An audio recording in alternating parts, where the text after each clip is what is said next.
Skrb za slovenski jezik v vsej njegovi pestrosti bi morala biti glavno poslanstvo naše hiše. Pa ne samo znotraj političnih meja naše države, temveč tudi v zamejstvu in širše. Geografi v to polje posegamo z raziskovanjem zemljepisnih imen.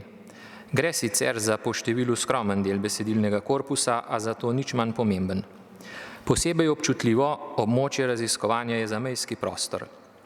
Knjiga in zemljevid, ki ju predstavljamo ob današnji priložnosti, sta rezultat ciljnega raziskovalnega projekta z naslovom Mikrotoponimi v Porabju, ki sta ga sofinancirala Agencija Republike Slovenije za raziskovalno in inovacijsko dejavnost in Urad Vlade Republike Slovenije za Slovence v zamejstvu in po svetu. Raziskovalno delo je bilo osredinjeno na terensko zbiranje in analiziranje ledinskih imen. Glavni rezultat dela je slovar, v katerem je vsako ime zapisano v 3 oblikah: v znanstveni fonetični transkripciji, v poenostavljeni fonetični transkripciji ter poknjiženo oziroma standardizirano. Raziskovalno delo je bilo kot zgled sodelovanja strokovnjakov sosednjih držav prepoznano tudi v skupini izvedencev Organizacije Združenih narodov za zemljepisna imena.